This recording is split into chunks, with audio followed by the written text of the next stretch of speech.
Lieutenant Colonel Park Dae-ho walked slowly across the stone floor of the military classroom. His boots made loud clicking sounds that echoed off the walls. The morning sun came through the tall windows, making long shadows on the desks where young soldiers sat waiting for their lesson to begin. It was the year 1592 and war had come to Korea.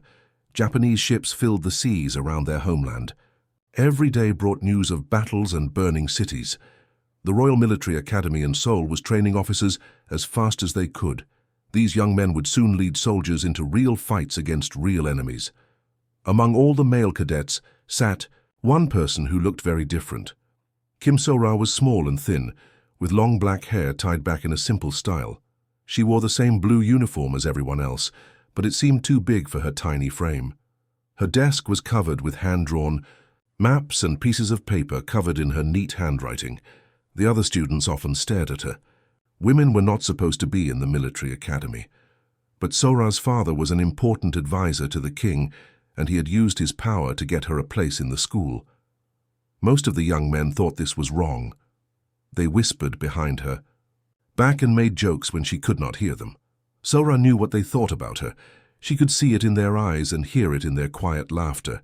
But she did not let it stop her from studying harder than anyone else. While they played games and told stories in the evening, she read books about famous battles and studied maps of the Korean coastline. Park Dae-ho did not like having a woman in his class. He was an old soldier who had fought in many wars.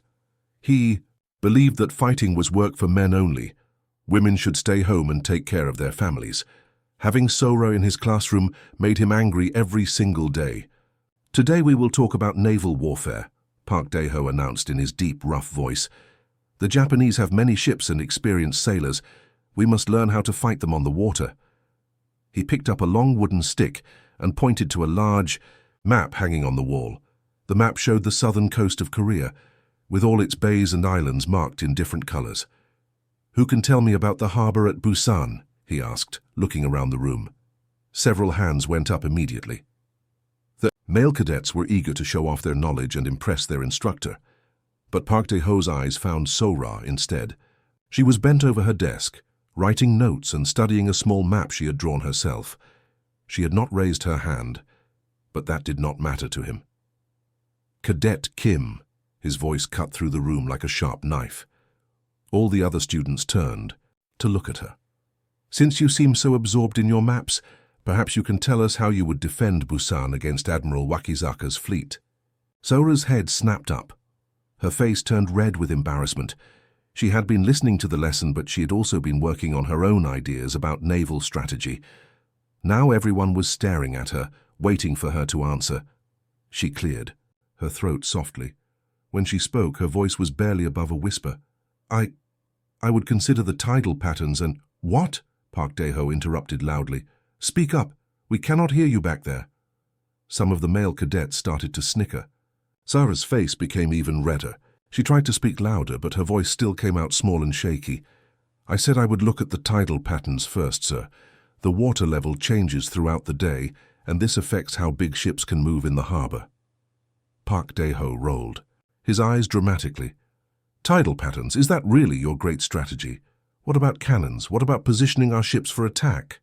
"Well, sir, if we understand when the tide is low, we can use the shallow areas to—" "Enough, Park." Dae-ho slammed his wooden stick against the wall map. The loud bang made several students jump in their seats. "This is exactly why women do not belong in military academies. You think like a scholar, not like a warrior. Real fighting requires courage and strength, not sitting quietly and drawing pretty pictures." The classroom fell completely silent. So-ra felt tears starting to form in her eyes, but she fought hard to keep them from falling. She would not cry in front of these people. She would not give them that satisfaction. "Perhaps," Park Dae-ho continued, his voice getting meaner with each word, "your father made a mistake when he arranged for you to come here. The battlefield is no place for someone who cannot even speak loud enough for others to hear.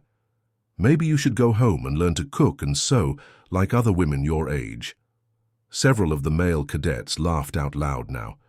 They thought their instructor was very funny and very right about women not belonging in their school, but none of them noticed the figure standing quietly in the doorway. General Yi Sun-sin had arrived to observe the class, wanting to see how the new officers were being trained. He had heard interesting things about the quality of strategic thinking among some of the students. Now he stood listening carefully to everything that was being said. 2 weeks had passed since the embarrassing day in the classroom. The other cadets had not forgotten what happened to Sora. They still whispered and pointed when she walked by. Some of them made jokes about women who thought they could be soldiers, but Sora tried not to listen to them anymore. Every evening after dinner, while the male cadets went outside to practice sword fighting and wrestling, Sora stayed in her small room. She had a tiny wooden desk by the window where she kept her papers and maps. The candlelight flickered as she worked late into the night, long after everyone else had gone to sleep. Her room was filled with drawings of ships and coastlines. She had copied every map she could find in the Academy library. Some showed the waters around Korea, others showed the positions of Japanese ships that had been spotted by Korean scouts. She studied these papers like a scholar studies ancient books. Sora had noticed something that worried her very much. When she looked at all the reports together, she could see a pattern in how the Japanese ships were moving. They were not sailing around randomly looking for places to attack. They were following a careful plan. The enemy ships appeared near different coastal cities on specific days. They seemed to be checking the defenses and counting the Korean ships in each harbor. Sora realized they were preparing for something big. She believed the Japanese were planning to attack many cities at the same time, not just one or two. This discovery made her hands shake with excitement and fear. If she was right, thousands of Korean people were in terrible danger. The Japanese could destroy multiple cities before the Korean Navy could move ships to help defend them. Sora worked for 3 whole nights to write down everything she had learned. She drew detailed maps showing where she thought the attacks would happen. She wrote explanations of why the Japanese would choose these particular places. She even calculated the best times for the attacks based on weather and moon phases. When she finished, she had created a thick stack of papers covered with neat handwriting and careful drawings. Her eyes were red from lack of sleep, but she felt proud of her work. This was important information that could save many lives. The next morning, Sora walked nervously to Park Dae-ho's office. She knocked softly on the wooden door and waited for permission to enter. When he told her to come in, she bowed respectfully and placed her papers on his desk. "Sir, I have been studying the reports about Japanese ship movements. I think I have found something very important that you should see."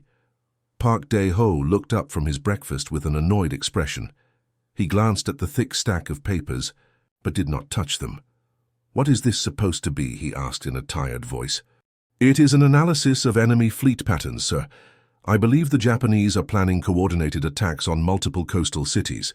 If we prepare now, we might be able to—" "More fantasies from our silent scholar," Park Dae-ho interrupted, pushing the papers to one side of his desk without looking at them. "I told you before to focus on real military exercises, not imaginary scenarios. You spend too much time making up stories instead of learning practical fighting skills." Sora felt her heart sink. "But sir, if you would just look at the evidence—" "I do not have time to read your creative writing projects," he said firmly. "Go practice your sword work. That is what you need to learn, not this nonsense about secret enemy plans." Sora left his office feeling defeated and frustrated. Her important discovery was sitting on his desk like a pile of waste paper. She knew Park Dae-ho would probably throw it away without ever reading a single page. But Sora did not know that someone else had been paying attention to her work. General Yi Sun-sin made regular visits to the military academy to check on the training of new officers. He was one of Korea's most experienced naval commanders, and he took a personal interest in finding talented young people who could help defend their country. During his visits, the general had a habit of quietly reviewing the work that students submitted to their instructors. He looked through practice exercises, written reports, and strategic analyses. Most of the student work was ordinary and predictable. The young men wrote the same basic ideas that had been taught in military schools for many years. But Sora's papers were completely different. Her strategic assessments showed a deep understanding of naval warfare that impressed the experienced general. She thought about things that even seasoned admirals often overlooked. Her work included detailed studies of ocean currents and how they affected ship movements. She analyzed weather patterns and how storms could be used as advantages or disadvantages in sea battles. She understood the importance of supply lines and how cutting off enemy food and water could win wars without fighting. Most importantly, Sora seemed to have a natural ability to see the big picture. While other students focused on individual battles, she thought about entire campaigns. She understood that modern warfare required coordination between many different forces working together toward common goals.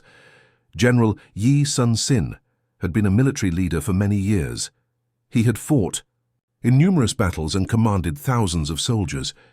But when he read Sora's work, he realized that this quiet young woman had insights that could change how Korea defended itself against the Japanese invasion. He decided to keep watching her progress very carefully. Something told him that Sora might be exactly the kind of strategic thinker that Korea needed in these dangerous times. The summer heat made the air thick and heavy on Hansen Island. Korean soldiers moved quickly around the military camp, preparing weapons and checking their ships. News had arrived that morning that made everyone nervous and excited at the same time. Japanese warships had been spotted moving toward the Korean coast in large numbers. Sora stood near the edge of the camp, watching the busy activity around her. She felt a mixture of fear and frustration in her stomach. Everything she had predicted in her reports was happening exactly as she had written. The Japanese were not attacking just one city.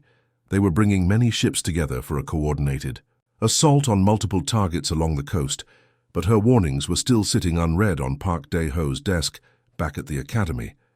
He had never bothered to look at her careful analysis. Now the enemy was doing exactly what she had said they would do, and the Korean forces were not prepared for it. A messenger on horseback had ridden hard through the night to bring the urgent news. The Japanese fleet was much larger than anyone had expected. They had ships with powerful cannons and experienced sailors who had won battles in other countries. The Korean commanders were meeting in the main tent to decide what to do. Park Dae-ho stood at the center of the tent, pointing at a large map spread across a wooden table. Other officers gathered around him, listening to his loud voice as he explained his battle plan. Sora stayed near the entrance, trying to hear what was being said. "The situation is clear," Park Dae-ho announced confidently. "The Japanese think they can frighten us with their big fleet, but we have something they do not expect. We have turtle ships." The other officers nodded and murmured their agreement. Turtle ships were a Korean invention that had proved very effective in earlier battles. These special warships had thick wooden armor and metal spikes covering their tops. They looked like giant turtles floating on the water, which is how they got their name. "We will meet them head-on with our turtle ships," Park Dae-ho declared, hitting the map with his fist. "We will sail straight at their fleet and show them what Korean courage looks like. They will not expect us to attack them directly." Sora listened to this plan with growing worry. She had studied the waters around Hansen Island very carefully. She knew about the currents and tides in this area. She understood how the wind patterns change during different times of day. A direct attack might not work the way Park Dae-ho thought it would.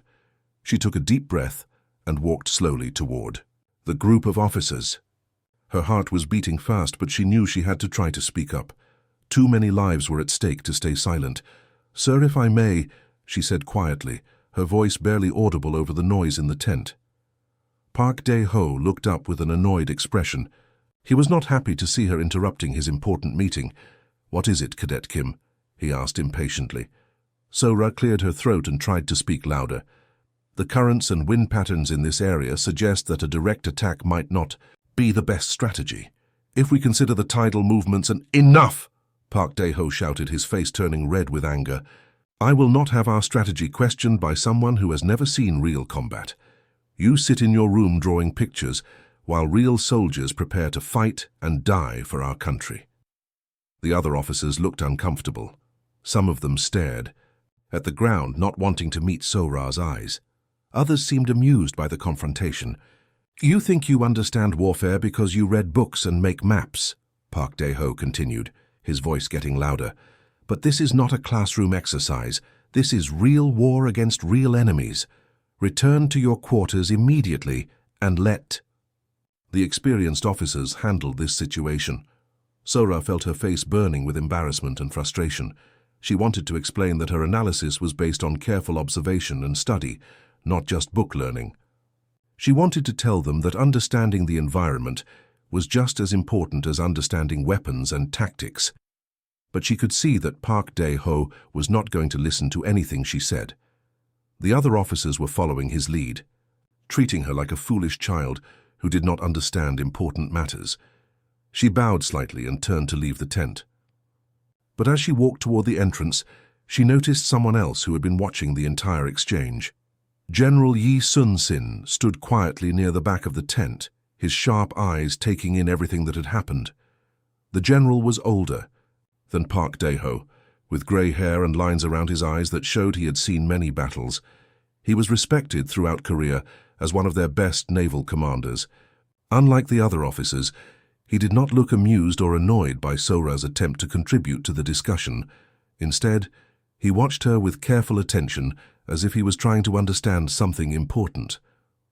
General Yi Sun-sin had been present at the academy during some of his visits, and he had taken the time to read the student work that instructors often ignored. He had read Sora's original analysis about Japanese fleet movements.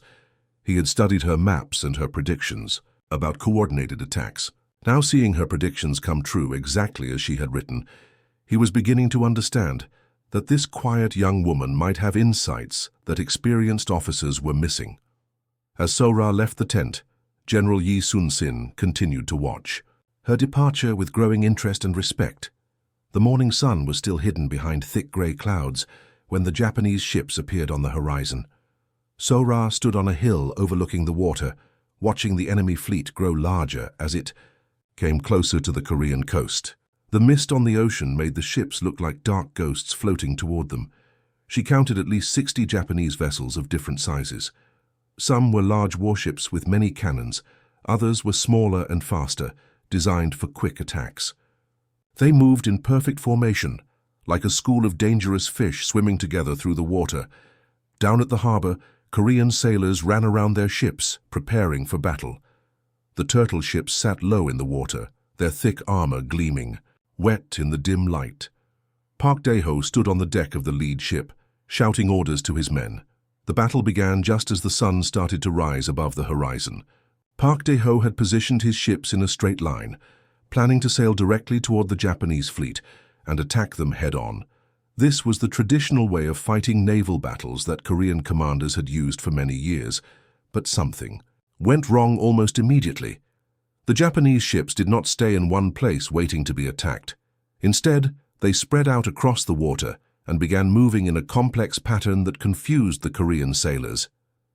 Sora watched from her position on the hill as the Korean ships struggled to keep up with the enemy movements. The Japanese had obviously studied Korean fighting tactics and prepared for exactly this kind of direct assault.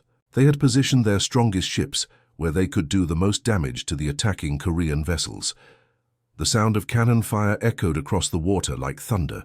Smoke began to rise from several Korean ships that had been hit by enemy fire. Sora could see sailors jumping into the water to escape from burning vessels. Park Dae-ho's voice could be heard shouting new orders, but the battle was not going according to his plan. The Japanese ships were faster and more maneuverable than he had expected. They attacked the Korean line from multiple directions, making it impossible to coordinate an effective response. Within an hour, it became clear that the Korean forces were losing the battle badly. Several turtle ships had taken serious damage. Many sailors had been killed or wounded. The remaining Korean vessels were scattered and disorganized, trying to avoid the concentrated Japanese attacks. Sora felt sick, watching her countrymen suffer defeat. Everything she had predicted in her written analysis was happening exactly as she had feared. The direct assault was failing because it did not take into account the enemy's superior numbers and tactical flexibility. General Yi Sun-sin had been watching the battle from a command post near the harbor. He could see that Park Dae-ho's strategy was not working and that the Korean fleet was in serious danger of being completely destroyed. The general climbed quickly up the hill to where Sora was standing. His face was grim, but his eyes showed determination rather than despair. "Your analysis predicted this exact scenario," he said to her without any introduction or polite greeting. What would you do now to save our ships? Sora was surprised that the famous general was asking for her opinion, but she did not hesitate to answer. She had been thinking about this problem for weeks, studying the local waters and imagining different battle situations. The crane wing. Formation, sir, she said, her voice still quiet but now carrying a new strength and confidence. We should use the currents and our turtle ship's superior maneuverability to encircle the Japanese fleet in the narrow strait. She pointed toward the water, showing him exactly what she meant. The enemy ships are bunched together because they think they are winning. But if we pretend to retreat and draw them into the shallow area between those two islands, we can surround them. The tides are changing now, which will make it hard for their larger ships to escape. General Yi Sun-sin listened carefully to her explanation. He had been fighting naval battles for many years, and he immediately understood the brilliance of her strategy. The crane wing formation was an ancient Chinese military tactic that could be adapted for sea warfare. The turtle ships can take more damage than their vessels, Sora continued, becoming more animated as she explained her ideas. If we use them as the center of the formation, with smaller ships on the wings, we can trap the Japanese between our forces and the shallow water. General Yi Sun-sin nodded quickly. Implement it immediately, he commanded, then turned and ran back down the hill toward the harbor. Park Daiho was still on his damaged ship, trying to reorganize his scattered forces for another direct attack. When he saw General Yi Sun-sin approaching in a small boat, he assumed the senior commander was coming to take personal control of the failing mission. General, we can still win this battle if we, Park Daiho began. Change formation immediately. General Yi Sun-sin interrupted him. Pull back and prepare for the crane wing maneuver. Draw the enemy into the strait. Park Daiho looked confused and frustrated. Sir, that is not our planned strategy. If we retreat now, the men will think we are giving up.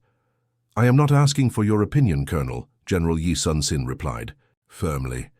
I'm giving you a direct order. The new strategy comes from someone who understood this battle better than any of us. He looked back up the hill toward where Sora was still standing, watching the ships with intense concentration. The afternoon sun was getting lower in the sky when the Korean ships began to move into their new positions.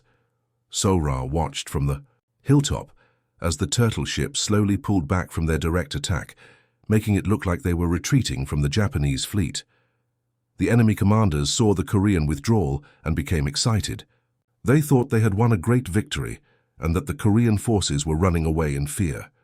The Japanese ships moved forward quickly, chasing after what they believed were defeated enemies. This was exactly what Sora had hoped would happen. The Japanese fleet was now sailing directly into the narrow strait between two small islands, just as she had predicted they would. The water in this area was much shallower than in the open ocean, and the tides were beginning to change. General Yi Sun-sin had quickly explained the crane wing formation to his ship captains. The turtle ships would form the center of the attack, while faster Korean vessels spread out on both sides like the wings of a large bird.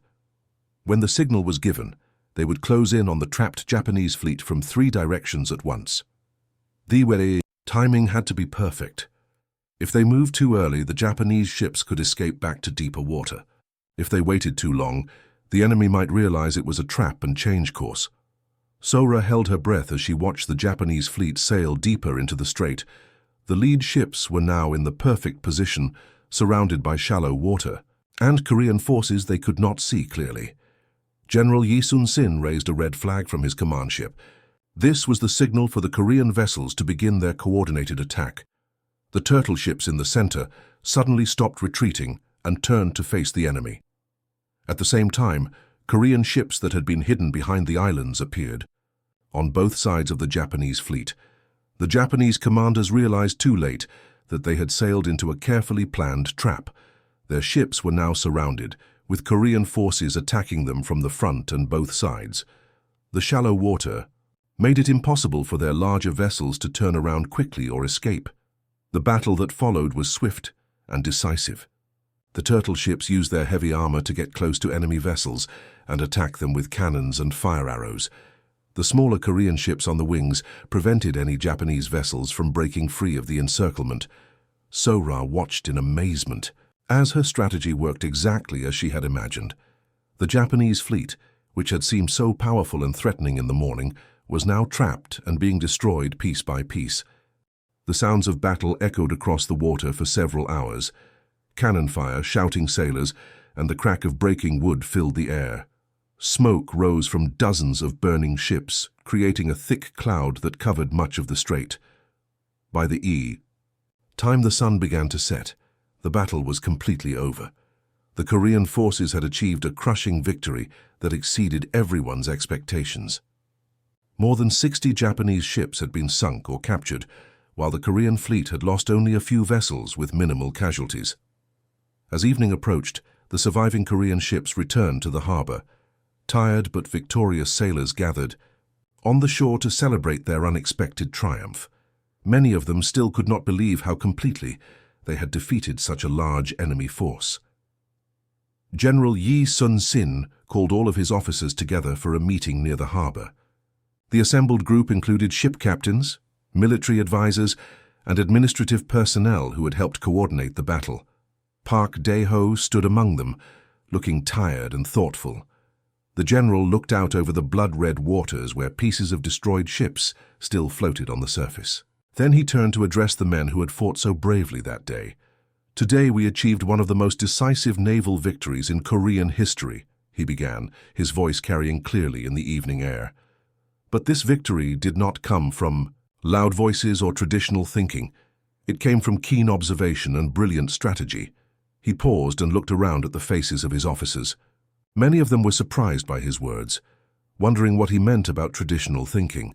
The tactical genius that saved our fleet and our coastline came from someone who many of you have overlooked and dismissed. General Yi Sun-sin continued. "Cadet Kim So-ra, your understanding of naval warfare and your ability to see what others missed made today's victory possible." So-ra felt her face turn red as all the officers turned to look at her. She had not expected to be mentioned publicly, and she certainly had not expected to receive credit for the battle plan. Park Dae-ho stepped forward from the group. His weathered face showed embarrassment and regret as he looked directly at So-ra.